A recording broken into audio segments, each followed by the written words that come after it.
咁至於板嘅方向啦，咁其實佢主要啦就係向北嘅。咁因為佢咁樣咧，先可以接觸到最多嘅太陽。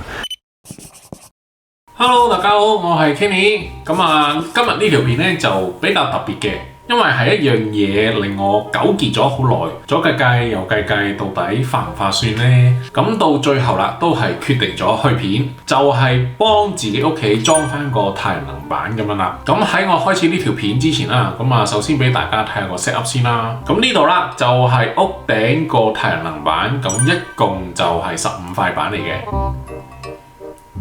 咁有睇我之前影片嘅朋友可能話啦，你又話之前唔抵裝唔划算嘅，計出嚟嗰條數咧就其實同我 prepay 10年電費係冇分別嘅，咁所以我就覺得唔裝太陽能板都係唔係話咁着數咁樣啦。唔好咁急住，呢樣嘢咧真係喺影片度咧就會同大家分析下，同大家分享下咁樣嘅。咁其實啦，我裝呢塊板係4月頭裝嘅，咁都唔算近期嘅事噶啦。即係咁我拖到而家先拍啦，主要都係想收入多啲數據啦，咁就一次過咧一條片就由頭到尾就同大家講晒分享下咁樣嘅。咁所以今條片咧應該都會幾長下嘅，但係資訊性係會極高，所以大家就千祈唔好 skip 呢條片啦。咁首先大家好好奇嘅，咁就係揾邊間去做啦，仲要揾間靠得住嘅喎。咁市面上啦好多呢啲咁嘅太陽能板嘅公司嘅，即係你求其 Google 下咧就已經係一大堆出晒嚟噶啦。咁喺呢個步驟，我要同大家強調嘅，你喺網上揾嗰啲咧係 retailer， 只係負責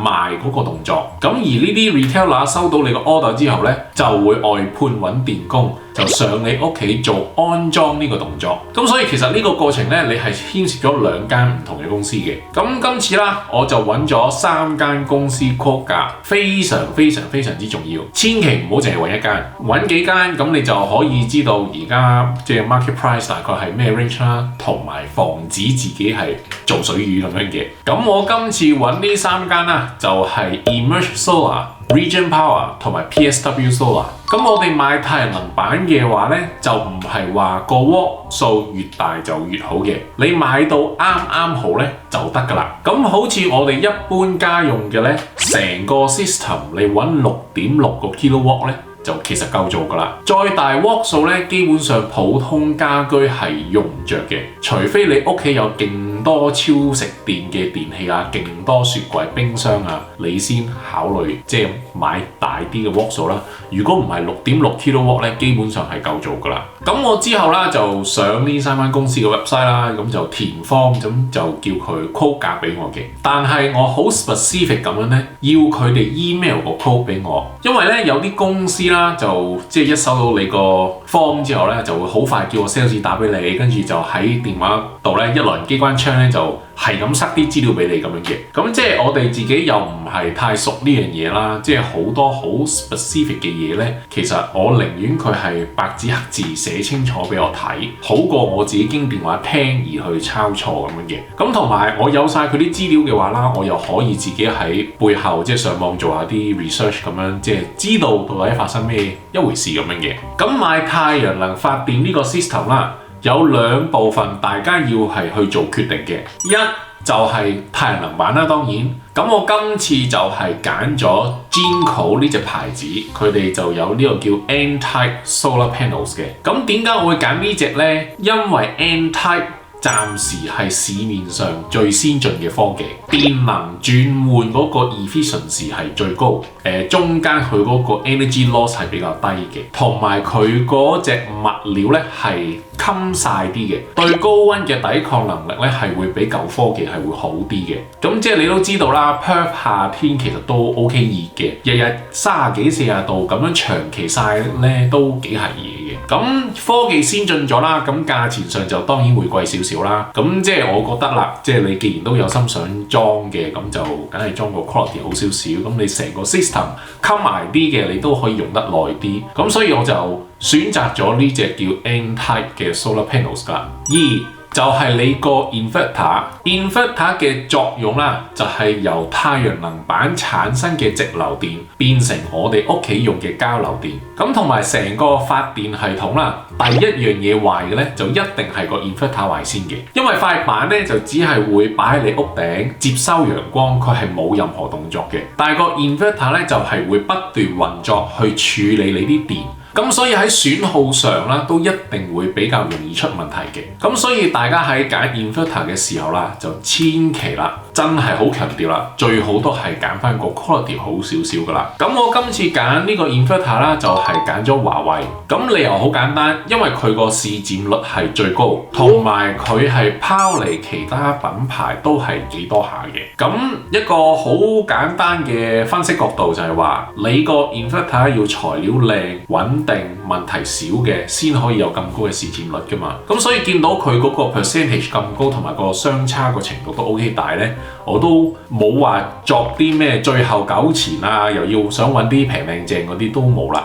所以見到佢個 percentage 咁高 ，OK 就華為咁樣啦。咁做完呢一大輪 research 啦，就決定咗 Jinko N-Type 同華為 inverter 呢個組合咁樣啦，咁就開始比較呢三間公司俾我嘅價錢咁樣啦。咁今次啦，佢哋 call 俾我嘅價啦，就介乎4100蚊至到4800蚊左右。咁喺呢個 moment 就大家可能會傾向4100蚊嗰間嘅。咁但係啦，我就決定做多一步，就係起呢幾間公司嘅底啦。咁嚟到呢度你就可能奇怪啦，喂，我點樣起佢哋嘅底啊？咁你就其實可以上澳洲政府網站 search 佢哋嘅 ABN 或者公司名嘅。咁喺我 search 咗之後啦，就發覺有少少古惑咁樣啦。咁 Emerge Solar 啦，網站上邊啦，聲稱佢哋有15年嘅 experience， 看似好正常。但係喺 ABN 網站上邊啦，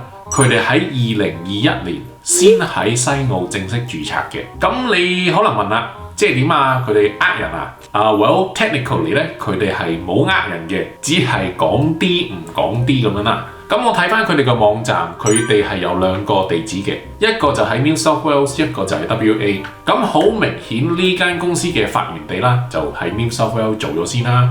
咁就做咗10幾年，跟住先開始過嚟西澳發展市場咁樣嘅。咁所以呢間公司雖然話有15年嘅 experience， 但係佢其實只有2年嘅 WA local experience， 即係好重要㗎呢個 concept。雖然佢淨係得2年嘅 WA local experience 啦，我就唔會因為咁而話佢哋提供嘅 service 唔好嘅。但係作為一個消費者，咁我哋都要考慮下有啲 risk 啊、售後服務啊，呢啲係好重要嘅。假設佢哋可能只係過嚟 WA 試下水溫，咁 office 細細咁樣就未算係有一個好 solid 嘅 office 喺西澳。如果突然間佢接咗 WA 個 office， 話冇生意，決定撤翻去 New South Wales 咁樣嘅，咁喺呢個情況，我有問題嘅，我去邊度揾人啊？我下下要打去 New South Wales 個 office 咁用電話講咁樣啊？咁所以我就幻想到呢個情況啦。咁就因為佢個 local experience 就真係太短啦，咁所以我就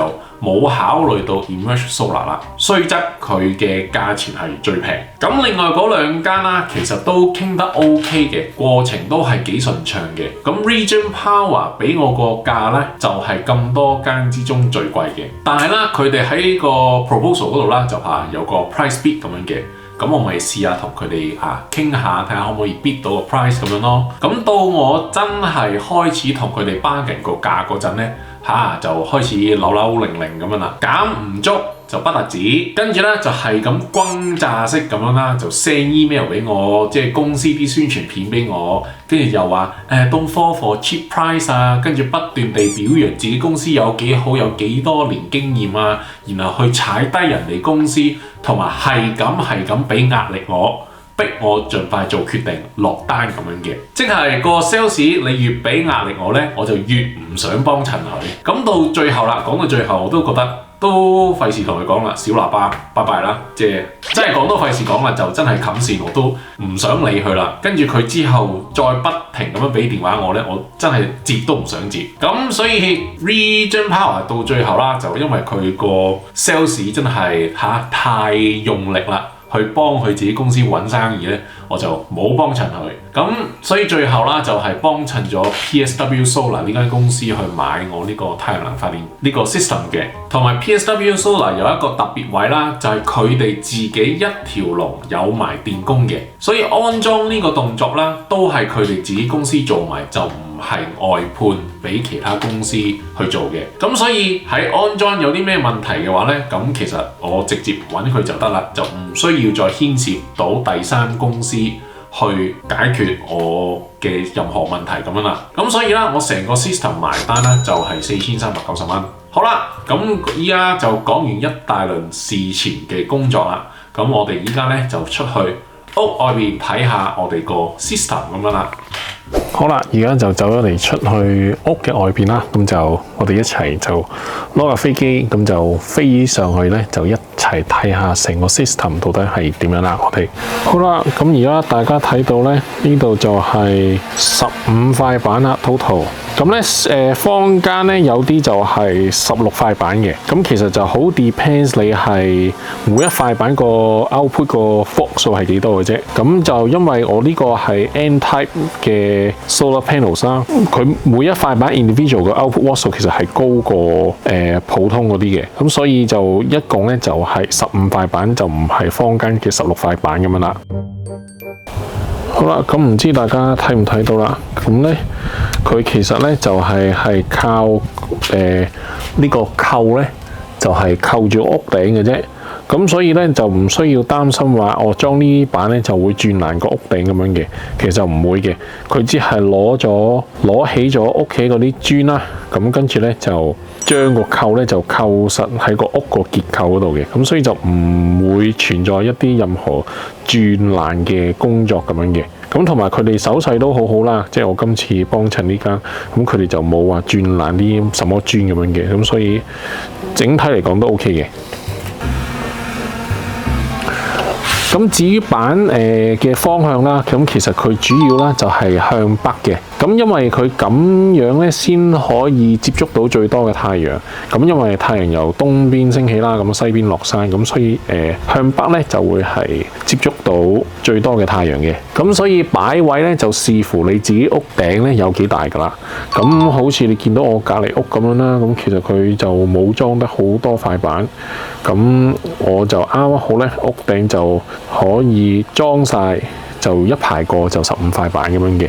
咁但係通常啦，你喺 call 價嗰陣啦，即係啲太陽能公司咧都會幫你諗埋點樣擺位去 maximize 你嗰個太陽能板嘅效能咁樣嘅。咁跟住啦，就裝完好晒啦，就會鋪線入屋，就裝 inverter 咁樣噶啦。咁入到嚟屋嘅入邊啦，咁呢個就係太陽能板個 inverter 啦。咁你就可以見到咧，佢啲線咧就係由屋頂咁樣咧就轉穿咗，咁就鋪線落嚟咁樣嘅。咁呢個 inverter 啦，就其實係5個 kilowatt。咁就係比太陽能板個6.6 kW 咧係有啲細嘅。咁主要因為咧就係太陽能板轉換嘅時候啦，都會有少少 energy loss 咁樣嘅。咁所以呢個 inverter 咧就唔需要exactly 係等於太陽能板個 output 嘅。咁就細少少咁就 OK 啦。咁所以咧就今次就係選擇咗呢個係5個 kW 咁樣嘅。咁呢個 inverter 啦，就盡量裝喺室內啦，因為佢始終咧都係會有少少發熱咁樣嘅。咁所以咧，今次咧就選擇裝咗喺車房咁樣啦。咁初頭咧，我就係諗住咧就跟住呢個插蘇咁樣咧就裝上去咁樣嘅。但係因為咧你見到屋頂呢度咧其實係有少少斜，咁所以咧佢喺安裝起上嚟咧就係冇咁容易，就唔太建議，因為佢驚咧一轉呢度咧就呢度成個位咧就會咁樣冧落嚟咁樣嘅。因為初頭呢埲牆啦就係對住個大門口咁樣嘅，就即係 in case 佢有啲咩問題嘅話咧都唔會影響到屋嘅入邊噶嘛。但係嗰個電工咧就話盡量唔想去搞呢個斜嘅呢個位，咁所以咧佢就唔建議。咁所以咧就最終咧就係選擇咗呢個就比較近我哋叫車房門口嘅呢個位啦。咁因為呢度埲牆後邊咧就係大門口嚟嘅，咁所以其實都唔涉及任何啲房啊，即係就算佢真係有咩問題都好啦，就唔會影響到我哋屋入邊任何人咁樣嘅。咁所以就選擇裝咗喺呢個位咁樣啦。咁佢其實成部機嘅運作啦，都係非常之安靜嘅，就唔會話好嘈嘅。就算啦，依家我攞個咪遞埋佢咧，其實都唔係幾聽到有啲咩雜聲咁樣嘅。咁你可以而家見到啦，佢依家就係有兩眼燈，就係代表住依家係 generate 緊電咁樣嘅。咁同埋呢個華為啦，就會有埋一個 app 咁樣嘅。咁到陣時咧就會連埋 WiFi 啦，咁就可以直接 monitor 到佢究竟呢個太陽能板咧係 generate 緊幾多電咁樣嘅。咁跟住啦，換呢個太陽能板最後一個動作啦，咁就係要聯絡呢個 Western Power 去幫我哋換一個電錶嘅。咁呢個動作啦，咁太陽能板公司都會幫你安排埋咁樣嘅。咁咧呢個就係我哋換咗比較新嘅電錶啦。咁呢個電錶啦，個功能啦就係可以記錄到究竟你有幾多電係會賣出去個電網，同埋你幾多電係會經過電網入嚟咁樣嘅。咁所以而家咧，好似係大概 so far 係 export 咗3000幾度電出去咁樣嘅，咁跟住唔知入嚟就好似係呢個，就係入咗1500度電咁樣嘅。咁所以啦，啲電公司啦就會係派人嚟到陣時抄錶定唔知佢自己喺個 system monitor 度啦，咁就係會到陣時記錄到底你within 嗰個 billing period 啦，你係賣咗幾多電出去，跟住你買咗幾多電入嚟咁樣咧，咁到陣時就係計翻你收錢咁樣嘅。咁呢轉呢個電錶呢個 cost 咧就係大概120蚊。咁呢個咧就其實係 Synergy 會收你嘅，就係 Western Power 收你嘅，就唔係電公司收嘅。咁呢120蚊啦，就會係到陣時喺呢個電費單嗰度咧就會係收翻你咁樣嘅。咁呢個係一個whatever 啦 admin cost， 咁一個少少 reprogram fee 咁樣嘅。咁所以呢個係一定要轉嘅。咁如果你屋企本身係呢啲咁新型嘅電錶啦，咁就通常就唔使轉嘅。咁如果你係啲舊款嘅電錶咧，咁就裝咗太陽能板之後咧，就一定要轉啦。咁 in general 成個 set up 嘅太陽能發電呢個 system 咧，咁大概就係咁樣啦。咁觀眾朋友啦，咁就可能就想知道啦，即係你裝咗呢個板之後，大概你電費嗰度慳咗幾多錢啊？咁其實呢個咧就好 depends 每一個家庭佢自己嘅用電量同埋佢哋自己嘅用電習慣咁樣嘅。咁啦，我今次啦就其實係冇買電池去儲呢個太陽能板嘅電嘅，咁淨係齋買板嘅啫。咁因為而家電池啦都係非常之貴嘅，即係如果你要買到8 kW 嘅電嘅話咧，咁其實都要 over 成10000蚊咁樣嘅。諗下都係唔划算，因為之前影片嗰陣時我睇啦，都係一直都係板同電成個 combo 咁樣去睇嘅，咁就冇淨係齋睇板咁樣嘅。即係 that's why 點解我之前影片就係話好似唔划算咁樣，因為嗰陣時我係考慮埋電嗰個 cost 嘅。咁今次我就淨係裝板，咁所以個 cost 就會係平咗好多咁樣啦。咁所以我而家啲電啦，即係我自己屋企用唔晒嘅話咧，就會係即時 export 出去個電網嗰度嘅，所以中間就唔會有啲乜嘢 storage 啊，係會幫我儲到啲電，就唔會嘅。你用到就用啦，用唔到咧就即時賣出去咁樣嘅。咁所以我而家夜晚用電啊，譬如屋企開燈啊、開電視啊、電爐啊，都係要同電公司買翻電咁樣嘅。咁所以裝太陽能板個 benefit 啦，咁就其實真係好睇各位嘅用電習慣啦。咁所以你日頭越用得多電嘅話啦，咁你就可以用到叫做免費電啦。咁但係如果你夜晚用電多嘅話咧，咁其實你都係幫電公司買翻佢哋啲電咁樣嘅。咁 anyway 啦，即係都同大家分享咁俾大家參考下咁樣啦。咁我而家 so far 啦，就其實只係收咗2張電費單嘅啫。咁同舊年比較啦，4月至6月呢段 period， 今年我就大概慳咗86蚊到。咁6月至8月呢段 period 咧，就只係慳咗13蚊。咁呢個慳咗呢個價呢，咁就真係好 variable 嘅，因為電力公司同你買電嗰個價位啦，就每年一路咁樣跌嘅，但係佢賣電俾你嗰個價位呢，就不停每年咁樣加價嘅。咁啱先嗰個 financial year 啦，又調整咗個價錢咁樣嘅，所以你係永遠賤賣啲電俾電公司，跟住就貴價同電公司買電咁樣嘅。咁6月至8月冬天呢段時間啦，咁夜晚有陣時都會開下啲暖風機咁樣嘅。咁太陽能板就當然唔會幫到我啦，因為喺夜晚佢都唔會 generate 到啲電去開呢個暖風機咁樣嘅。咁所以如果我夜晚開暖風機嘅話咧，其實我都係要向電公司買翻電，即係買啲貴價電啦，去開我個暖風機咁樣嘅。咁喺冬天嘅時間啦，太陽能板其實就唔會話幫我慳錢慳得好多嘅。咁所以我覺得真正大慳錢嘅時候啦，就應該係夏天啦，因為我全屋啦係中央冷氣嚟嘅，一開咧就開晒全屋噶啦。咁so far夏天嘅電費單啦，一向都係大概400尾至到500蚊咁樣嘅。我記得有一年係 OK 熱，開冷氣都係開得比較勁，嗰期嘅電費單甚至乎係去到700幾蚊咁樣嘅。咁所以我都好期待今年嘅夏天啦。咁有咗呢個太陽能板之後啦，咁開冷氣咧就即係日頭開冷氣就可以開得爽啲啦。咁就睇下今年夏天可以到底慳到幾多錢咁樣啦。咁如果以全年嚟計啦，咁嗰陣時就同個太陽能板公司就即係佢有佢哋啲 software 就 model 過，就話我裝呢個太陽能發電板咧 expect 就大概可以應該慳到我800至到1000蚊電費一年嘅。咁我成個 system 就4400蚊啦，咁所以應該 roughly 4至5年咧就會回到本噶啦。咁呢些嘢啦，起碼都玩到10幾20年噶啦。咁所以暫時嚟講齋裝版咧，條數都係划算，都係計得掂嘅。即係4、5年之後咧，基本上你啲電咧就係開始係回本噶啦。咁所以就真正就係開始同你慳錢噶啦。咁但係啲電啊，即係你話買電去儲電咧，咁就暫時都係計唔掂數啦。即係未必等呢啲嘅家用嘅電啦，即係再普及少少，到陣時等佢成個 system 再平啲嘅話，到陣時先考慮幫屋企再裝咁樣啦。咁所以暫時買電就冇諗，短期內應該都唔會做呢個動作住噶啦。咁好啦，咁我今條片咧就分享咗喺 Perth 要點樣揀啦，點樣裝呢個太陽能板嘅。